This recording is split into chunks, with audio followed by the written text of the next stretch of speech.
नमस्कार, good afternoon. ये data क्या कहता है मैं एक बार फिर आप सबका स्वागत है। भारत के वरिष्ठ नागरिक आज का विषय ये है और क्या सरकार इस तबके को इस सेगमेंट को भूल चुकी है। यही प्रश्न लेकर हम आज का एपिसोड शुरू करते हैं। इससे पहले मैं शुरू करूं, मेरे एक मित्र हैं दिल्ली में जिनको मैंने जब बताया कि ये एपिसोड आ रहा है तो उनके एक मित्र ने एक मैसेज फॉरवर्ड किया है जो मैं थोड़ा सा आपको पढ़कर सुनाऊंगा। ये दिल्ली में रहते हैं, एक वरिष्ठ नागरिक हैं। सरकारी नौकरी के बाद ये रिटायर हुए, इन्हें करीब 7-8 साल हो चुके हैं। इन्होंने प्रधानमंत्री जी को एक पत्र लिखा। उसमें उन्होंने कहा है कि मैं एक वरिष्ठ नागरिक हूं, मैंने 20 लाख रुपया बैंक में 5 साल के लिए जमा कराया था सन 2012 में। उसका मेरे को ब्याज 17,676 रुपए हर महीने आता था।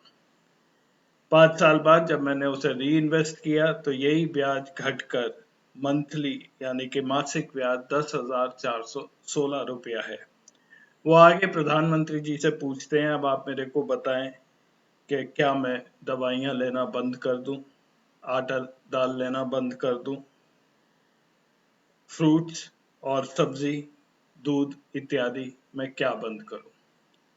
जब आप 2014 में जब आप पावर में आए थे, जो तब फैसिलिटीज एक वरिष्ठ नागरिक को मिलती थी वो भी अब घट चुकी हैं।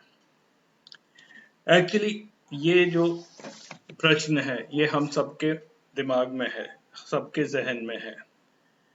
इसी को लेकर आइए शुरू करते हैं आज का ये एपिसोड, भारत के वरिष्ठ नागरिक। हमारे देश में कितने वरिष्ठ नागरिक हैं?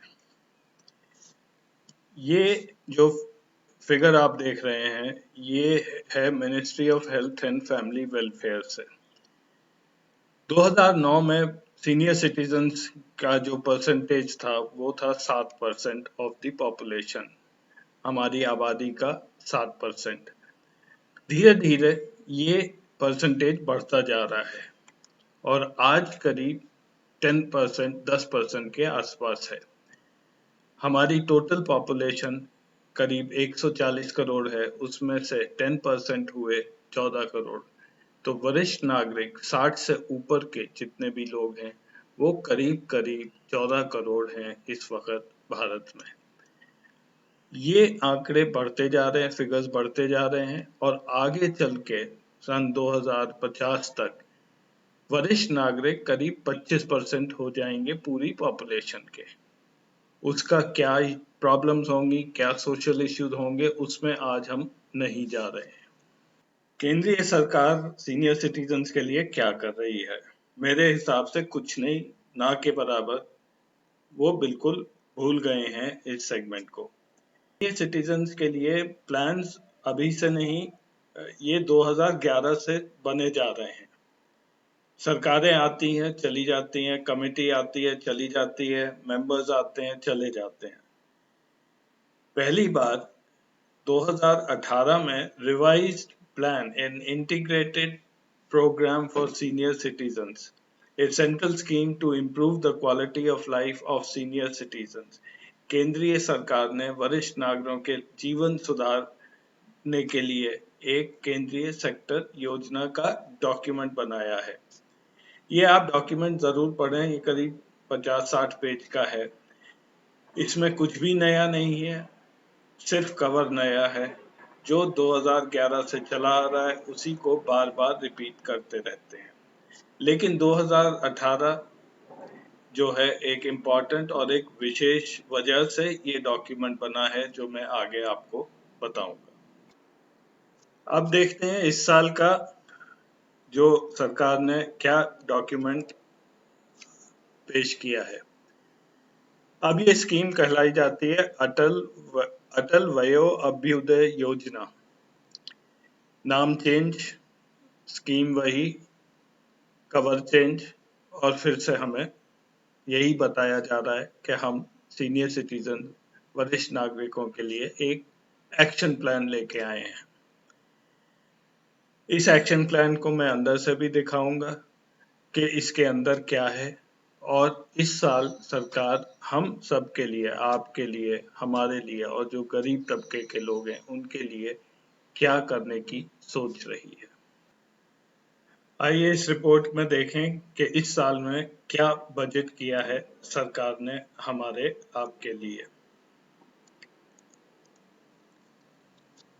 14 करोड़ सीनियर सिटीजन्स हैं, 70% रूरल हैं, तो करीब 10 करोड़ लोग गांव में रहते हैं। डेटा ये कहता है कि 70% जो वरिष्ठ नागरिक हैं वो एक लंबी बीमारियों से वो सफर करते हैं। प्रोलॉन्ग्ड इलनेस होती हैं, जैसे कि जोड़ों का दर्द होता है, ऑर्थोपेडिक बीमारियां होती हैं, चलने में प्रॉब्लम होती है, डायबिटीज होती है। इन बीमारियों में लगातार खर्च करने की जरूरत होती है। जब आप 60-65 साल के ऊपर हो जाते हैं तो ये बीमारियां आ जाती हैं। ये जानलेवा नहीं होती इमीडिएटली, लेकिन फिर भी इनका ट्रीटमेंट जो है वो महंगा होता है।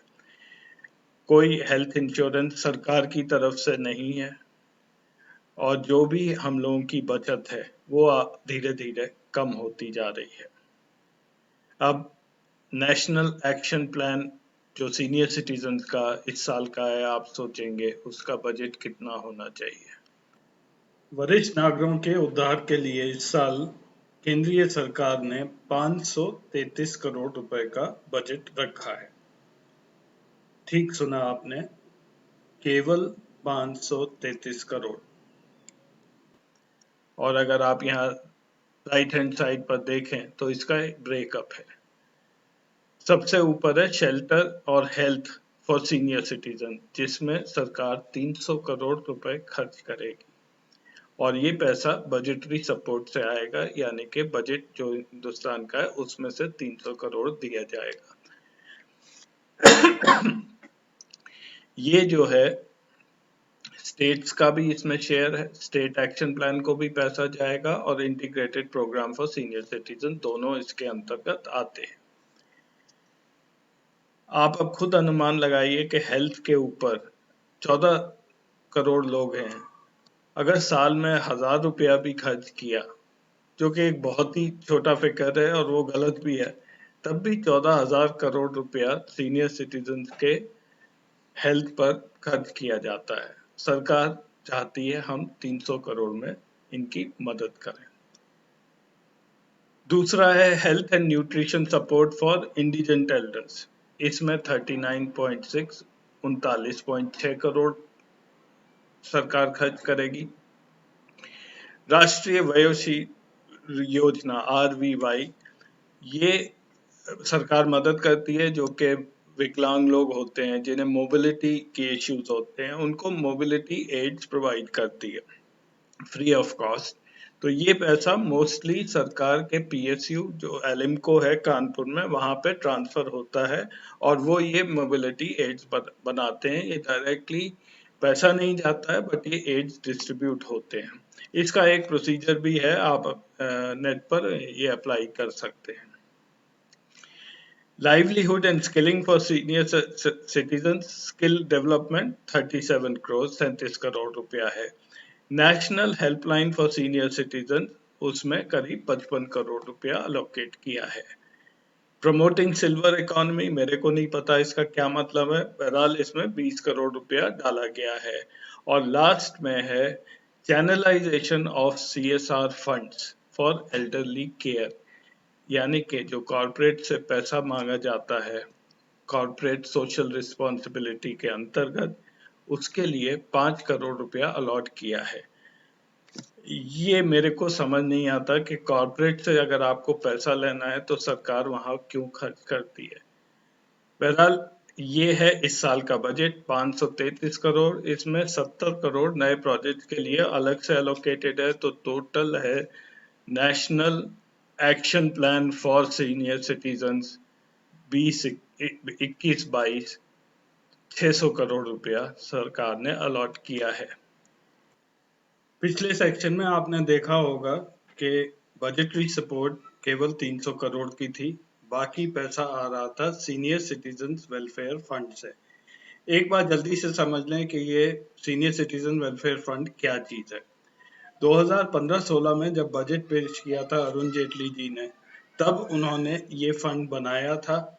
इसका आइडिया ये था कि जितने भी अनक्लेम्ड पैसा पड़ा है, EPF, employ provident fund, public provident fund, small saving, LIC, उन सबको एक जगह ट्रांसफर करके और उसको सीनियर सिटीजन्स के लिए उससे जो इंटरेस्ट आए वो उससे इस्तेमाल करेंगे। ये अनक्लेम्ड मनी जो था करीब करीब 9,000 करोड़ रुपया केवल पीएफ और ईपीएफ में था। इसको ट्रांसफर किया गया 2016 में, ये नोटिफाई हुआ, 2017 तक ये पैसा एक जगह आया और इस पर सरकार इंटरेस्ट देने लगी जो हर साल नोटिफाई होता है। लास्ट ईयर, पिछले साल तक ये 7.9% था और इस साल ये घटाकर 6.85 कर दिया है। पिछले साल जो भी इंटरेस्ट आया इस फंड से वो था करीब 410 करोड़ रुपए का।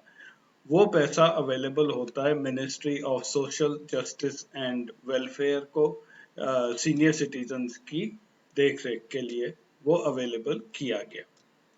2019 में ये ग्रांट कैसे यूज हुई, इसका विवरण हमें मिलता है प्रेस इंफॉर्मेशन ब्यूरो की दिसंबर 2019 की रिपोर्ट में। एक दो खर्चे ऐसे हैं तो जो थोड़ा चौंका देते हैं। एक तो इस ग्रांट में से गोल्फ कार्ट खरीदी गई हैं करीब 1 करोड़ रुपए की। हालांकि ये नहीं पता किस एयरपोर्ट के लिए खरीदी गई हैं, बट लेकिन मेरे हिसाब से एयरपोर्ट अथॉरिटी, चाहे वो प्राइवेट हो या सरकारी हो, वो अपने में सक्षम होती हैं कि एक 5-6-10 लाख की गोल्फ कार्ट खरीद सके। उसे सीनियर सिटीजन वेलफेयर फंड से पैसा देना ये कहाँ तक उचित है। दूसरा एक खर्चा है 13.85 करोड़ का, जो कि रिपोर्ट के लिए फंड लिया है मिनिस्ट्री ऑफ फैमिली वेलफेयर ने, funding of ageing study in India. हालांकि मैंने ये रिपोर्ट देखी है और ये अवेलेबल है नेट के ऊपर, आप भी देख सकते हैं। रिपोर्ट काफ़ी डिटेल में है, लेकिन क्या वो यहाँ से फंड जाना चाहिए? क्या मिनिस्ट्री ऑफ वेलफेयर के पास अपने फंड्स नहीं थे इस स्टडी को इनिशिएट करने के लिए? तो धीरे धीरे ये लगने लगा है कि ये फंड एक फ्री फंड है और जिस भी मिनिस्ट्री का हाथ इसमें जाता है वो वहां से पैसा निकाल रहे हैं। तो हमने देखा एक तरफ तो सरकार की तरफ से वरिष्ठ नागरिकों के लिए किसी भी प्रकार की सहूलियत या मदद नहीं है, और दूसरी तरफ जो आपका बचत का पैसा था वो भी गायब होता जा रहा है। ये आपका पैसा जा कहाँ रहा है? अगर आप देखें 2013 में अगर 100 रुपए थे, आपने आपने किसी फिक्स डिपॉजिट में डाले, बैंक के अंदर डाले, तो आज उसकी कीमत केवल 66 रुपए रह गई है। ये बीच का 35 रुपया 34 रुपया इन्फ्लेशन की वजह से वो गायब हो गया है। आप इन्फ्लेशन देखें तो 2013 में इन्फ्लेशन 9.4% था, जो धीरे धीरे घट के 2017 में 3-3.5% हो गया था। लेकिन उसके बाद ऑलमोस्ट ये बढ़ना शुरू हुआ है और पिछले साल ये 6 दशमलव के पार कर गया और वही ट्रेंड अभी कंटिन्यू कर रहा है इस साल भी। लेकिन अभी अंतिम फिगर्स अवेलेबल नहीं है और इन्फ्लेशनरी ट्रेंड्स इस वक्त ज्यादा है। कोरोना तो सिर्फ 2020 में आया था, लेकिन इन्फ्लेशन पहले से ही बढ़ रहा था। उधर अगर आपने 100 रुपया बैंक में डाला था तो धीरे धीरे इंटरेस्ट रेट गिरने की वजह से वो भी रिटर्न आपको बिल्कुल कम हो गए। ऊपर की वाइट लाइन दिखाती है average interest rates on fix deposit for 1 to 2 year period. 1 से 2 साल का जब आप फिक्स डिपॉजिट बैंक में करते थे तो कितना उस पर ब्याज मिलता था। 2013 में ये 8.88% एवरेज था। जो धीरे धीरे हर साल नीचे गिर रहा है और पिछले 2-3 साल में इसमें बहुत भारी गिरावट आई है। आजकल ये 5% के आसपास है और हो सकता है सीनियर सिटीजन्स को आधा परसेंट या 0.25% ज़्यादा मिल जाए, बट ओवरऑल सिचुएशन यही है कि बैंक दरों में बहुत भारी गिरावट आने से वरिष्ठ नागरिक जिन्होंने पैसा बैंक के एफडीज में रखा था, उसका रिटर्न बिल्कुल गिर गया है। उधर इन्फ्लेशन बढ़ गया है, तो नेट रिजल्ट ये है कि आपका पैसा धीरे धीरे गायब होता जा रहा है। ये दोनों फैक्टर्स लेके मैंने कंप्यूट किया है कि नेट इंटरेस्ट रेट कितना होता है अगर आप अपना पैसा बैंक डिपॉजिट में रखेंगे। तो ये मैंने देखा कि नेट इंटरेस्ट रेट्स जो हैं वो करीब 2 से 3% के बीच रहते हैं, और अगर आप टैक्स देते हैं तो उसका 1/3 हिस्सा टैक्स में चला जाता है, तो वो 1.5 से 2.5% ही आपके पास बचता है। उसका सीधा मतलब ये है कि सरकार आपको अपने डिपॉजिट में पैसा नहीं बनाने देती है, वो सिर्फ इन्फ्लेशनरी ट्रेंड्स को काउंटर करते हैं और आपका पैसा वहीं का वहीं रहता है। आपको ये गलतफहमी है कि आपने पैसा इंटरेस्ट पर रखा हुआ है। इनफैक्ट अगर लॉन्ग टर्म देखेंगे तो उसमें गिरावट ही आएगी। तो हम जैसे वरिष्ठ नागरिकों के लिए अब आगे क्या रास्ता बचा है, चलिए कुछ दूसरों की भी सुनते हैं। मेरे साथ अब ज्वाइन कर रहे हैं तरुण कुमार, जो इन्वेस्टमेंट बैंकर रह चुके हैं स्टैंडर्ड चार्टर्ड बैंक में और एचएसबीसी में। ये आजकल म्यूचुअल फंड निवेश का काम देखते हैं, एक अपनी कंपनी चलाते हैं। साथ में ज्वाइन कर रहे हैं एक और सीनियर सिटीजन और मेरे कोलीग भी रह चुके हैं, राकेश शर्मा जी, मदरसन सुमी, नोएडा से। ये एचआर हेड रह चुके हैं वहाँ की एक कंपनी में। एक छोटा सा वार्तालाप, एक चर्चा इन लोगों के साथ। Okay, good afternoon gentleman, thank you Good for afternoon. Joining on this session. आप सबका स्वागत है। आज इस एपिसोड में हम चर्चा करेंगे वरिष्ठ नागरिकों के लिए क्या ऑप्शन है अब जबकि इन्फ्लेशन रेट हाई हो चुका है, बैंक इंटरेस्ट कम हो चुके हैं, तो वरिष्ठ नागरिकों के लिए क्या ऑप्शन बचा है। मैं अब इनवाइट करता हूं शर्मा जी को, राकेश शर्मा जी, कि आप अपना जो भी आपके दिमाग में है या प्रश्न है वो एक बार आप रख दें। Thank you, Ajay and Tarun. मैं रिटायरमेंट के बाद मेरा सबसे ज़्यादा जो कंसर्न रहा है वो ये रहा है कि हमारे जो भी सर्विस के दौरान जो भी हमारा सेविंग्स थी उसका इन्वेस्टमेंट का जो रिटर्न्स हैं वो हमारा सोर्स ऑफ इनकम है। उस सोर्स ऑफ इनकम को भी इम्पैक्ट करता है, जो कि 2017 से अगर आप देखें तो जो इंटरेस्ट रेट्स हैं वो बहुत ही ड्रास्टिकली नीचे चलते चले जा रहे हैं।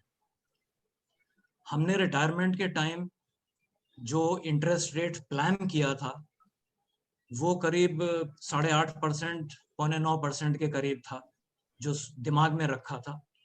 उस हिसाब से प्लानिंग की और ये सोचा कि आगे आने वाले 10 या 12 साल या 15 साल कैसे निकलेंगे।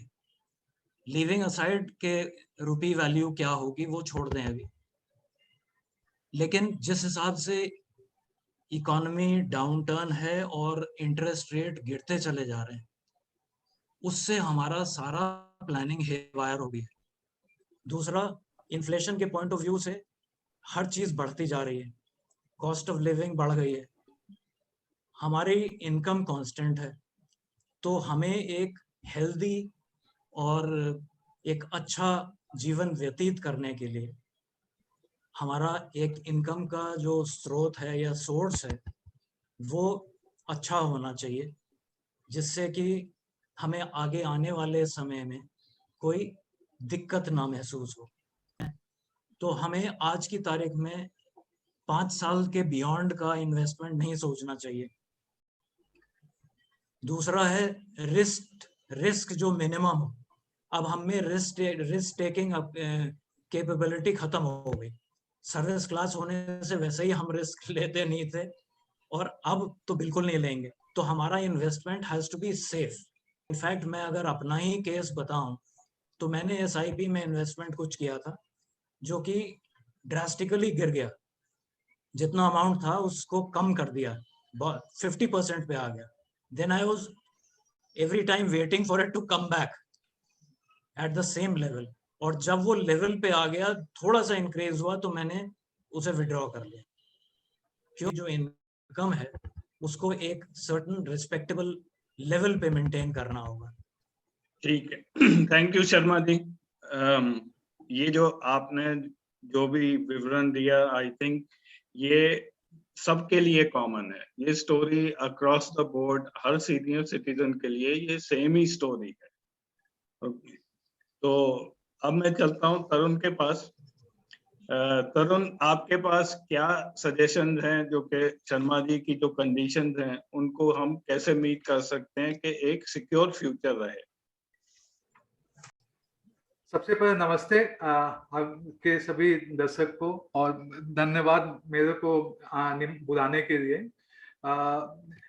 तो जिस सर ने अभी, राकेश सर ने अभी बताया कि उनके साथ कितने मतलब क्या क्या दिक्कतें हैं, और इनके अलावा काफी जो सीनियर वरिष्ठ नागरिक हैं उनको भी सेम प्रॉब्लम है।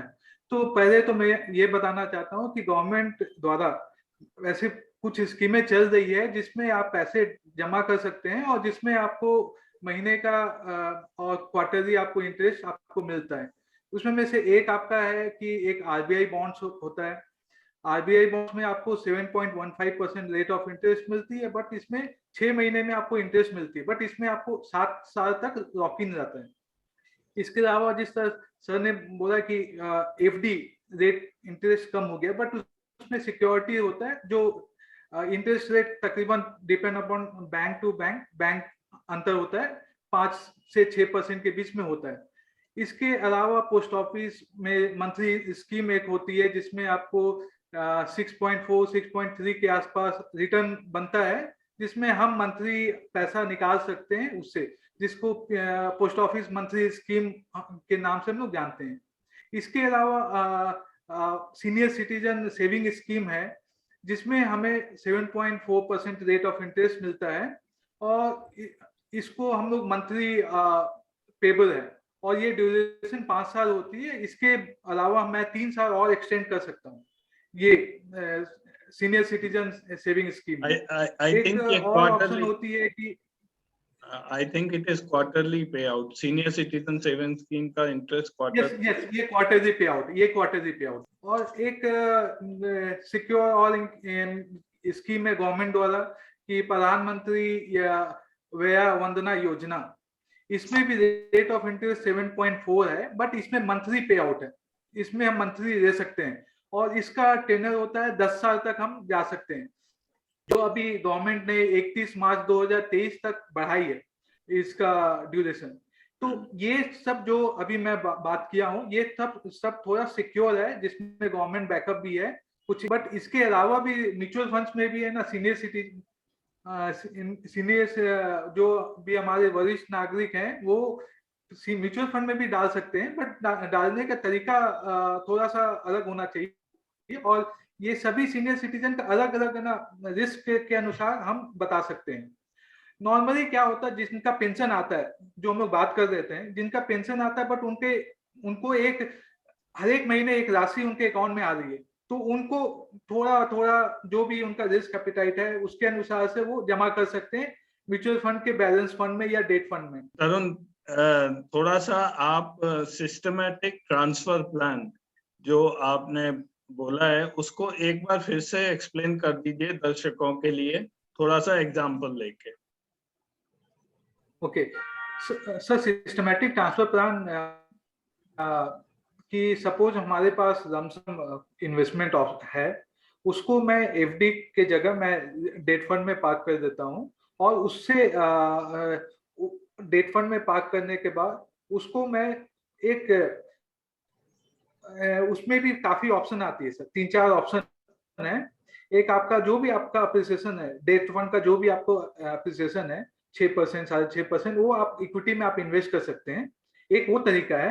एक तरीका ये है कि आप उसमें एक फिक्स अमाउंट 1000 रुपीज या 2000 रुपीज आप उससे फिक्स करके आप उसमें डेली या वीकली आप इन्वेस्ट कर सकते हैं। तो जिससे क्या होगा कि आपका मेजोरिटी जो आपका पैसा है डेट फंड में है, जो आपको जो आपको 6.5% के आसपास रिटर्न बनता है, और आपका थोड़ा पैसा आपका इक्विटी में भी एक्सपोजर जाता है, जिससे आपको थोड़ा सा हल्का उसमें रिटर्न बनता है, जिससे आपको ओवरऑल बैंक एफडी से ज्यादा रिटर्न बनता है। ये आपको रिस्क कम हो जाती है, क्योंकि इसमें आप एक साथ पैसा नहीं डाल रहे हैं, इसमें आप स्लोली पैसा डाल रहे हैं, तो जहां पे आपका रिस्क कम हो जाती है। तो ठीक है, अब coming to systematic withdrawal plan, वो एक बार फिर से रन कर लीजिए। हाँ, सिस्टमैटिक विड्रॉ प्लान क्या होता है? ये हम लोग एसआईपी के बारे में हम लोग जानते हैं कि एसआईपी एक राशि आपके अकाउंट से डेबिट होके इक्विटी म्यूचुअल फंड में चली जाती है और आपको उस दिन का यूनिट मिल जाता है। एसडब्ल्यूपी ठीक उसका उल्टा होता है, जिसमें हमारे पास ऑलरेडी पैसा है, मैंने उसको डेट फंड में डाल दिया है या बैलेंस फंड में डाल दिया है, जिसके बाद आप उससे एक विड्रॉ कर रहे हैं एक राशि 5%, 6%, 7%, जो आपकी राशि है। तो इसका यही है कि सपोज मैंने 10 लाख रुपया डाला और मुझे 10 लाख में से 1000 यूनिट मिली फॉर एग्जांपल। ओके, तो ये म्यूचुअल फंड कंपनी क्या करती है, वो यूनिट रिडीम करके आपको पैसे देती है। ओके, तो जब आप लॉन्ग रन में देखते हैं कि आपका जो यूनिट कम होते जाएगा, आपका नंबर ऑफ यूनिट्स कम होते जाएगी, बट ये आपको ये सेम टाइम में मार्केट आपको जो आपने डेट फंड में या बैलेंस फंड में डाला, ये आपका ग्रोथ भी आपका अच्छा, अगर फंड 10% देती है बैलेंस फंड, तो ये आपको उसमें में से 6% या 7% आप विड्रॉ कर रहे हैं, तो आपको वो ओवरऑल आपको काफी लंबे समय तक वो आपका 10 लाख से पैसा निकाल सकते हैं। ये भी बहुत सारी कंपनियों के पास ये भी ऑप्शन है कि आप उसको हर एक साथ बढ़ा सकते हैं। सपोज मैंने अभी 6% का अमाउंट फिक्स किया, 6%, आप नेक्स्ट ईयर आप उसको 5% भी बढ़ा सकते हैं। मतलब कि 6% अभी आ रही है, 10 लाख की मुझे 6% 5000 रुपये अभी आ रही है, और नेक्स्ट मंथ से वो 5% 500 रुपये 600 रुपये और बढ़ के आएगी। इस कॉन्टेक्स्ट में मैं आपसे ये पूछना चाहूंगा कि एक पीएनबी होम फाइनेंस है, M&M फाइनेंशियल सर्विसेज है, बजाज फिनसर्व है, इस पे रेट ऑफ इंटरेस्ट 9 से लेके 9.25 या 8.25 से लेके 9 तक, इस तरह के एक साल 2 साल 3 साल में हैं। तो हाउ सेफ इज इट, कितना ये रिलायबल है और कितना इस पे रिस्क लिया जा सकता है अगर कोई इन्वेस्ट करना चाहे? सर मैं तो बोलूंगा सीनियर सिटी वरिष्ठ नागरिक को कि अभी इस समय में आके रिस्क नहीं ज्यादा लेना चाहिए, और ये प्राइवेट कॉर्पोरेट बॉन्ड्स होते हैं। ओके, तो मैं क्योंकि अभी जब रिस्क लेना है तो इक्विटी में क्यों नहीं रिस्क लें, ये कॉर्पोरेट में 0.5% 1% इंटरेस्ट के लिए मैं ये कॉर्पोरेट एफडी में रिस्क क्यों लूं? तो मेरे अनुसार से मैं इसमें नहीं किया, ये करूंगा, रिकमेंड करूंगा सर। वो सभी चीजों में जो भी मैंने अभी आज हम लोगों ने डिस्कस किया है यहाँ पे, सभी चीजों में थोड़ा थोड़ा इन्वेस्टमेंट होना चाहिए, क्योंकि एक चीज है कि जो हम 40 साल में खा सकते हैं वो 60 साल में नहीं खा सकते, बहुत चीजों को हम ना अवॉइड करते हैं। तो सभी चीजें है ना कि जो मैं 40 साल में इन्वेस्टमेंट करता था वो अभी मैं नहीं कर पाऊंगा इन्वेस्टमेंट, तो वो माइंडसेट, तो एक तो रिस्क हमेशा 100% रिस्क नहीं होना चाहिए। मैं I will just summarise in the end, इनका जो रिकमेंडेशन है कि 3-4 साल 5 साल का जो पैसा है वो चलाने के लिए अपनी life for the next 3 to 5 years, वो आप एफडी में रखें, बड़े ही सेफ जगह रखें, और वहां से जो इंटरेस्ट आए वो इतना रहे कि आप 4-5 साल की जिंदगी निकाल पाए। उसके बियॉन्ड जो है वो लॉन्ग टर्म हो जाता है, 5 साल एंड बियॉन्ड। उसके लिए आप थोड़ा थोड़ा इन्वेस्टमेंट अभी से करते रहिए कि जब वो 6वां साल आए या 7वां साल आए तो आपका वो विड्रॉल से बाकी लाइफ चालू हो जाए। एंड क्योंकि आप थोड़ा थोड़ा करेंगे तो उसमें इन्फ्लेशन का भी you can possibly beat it, और आपका मार्केट भी आप फ्लक्चुएशन से बीट कर पाएंगे। But mutual fund will still remain, ये बाजार की एक्टिविटी रहेगी, अप्स एंड डाउन्स फिर भी उसमें आएंगे, उसके लिए आप प्रिपेयर्ड रहिए। तो आज का डिस्कशन थोड़ा सा एनलाइटनिंग है। डेफिनेटली कुछ सीख तो मिलती है, लेकिन हमें ये देखना है कि इस एक तो बीमारी को कैसे एड्रेस किया जाए, दूसरा जो हमारा सोर्स ऑफ इनकम है उसको कैसे इंटैक्ट रखा जाए और अपना स्टैंडर्ड ऑफ लिविंग मेंटेन कर पाए, एक हेल्दी लाइवलीहुड हम जी सकें अपने अंतिम दिनों में। Right sir, right, thank you, धन्यवाद आप सबका और स्पेयरिंग टाइम, संडे को आप सबको डिस्टर्ब किया। Thank you very much. बहुत अच्छा लगा, it was really educating. Thank you Tarun, thank you Ajay. Thank you sir, thank you sir. तो आज का कार्यक्रम यही हम खत्म करते हैं। लगता है कि हमें सरकार से कोई उम्मीद नहीं रखनी चाहिए। ये सफर हम सबको, वरिष्ठ नागरिकों को अकेले ही तय करना है, अपनी समझ के अनुसार ही आगे बढ़ना है। नमस्कार।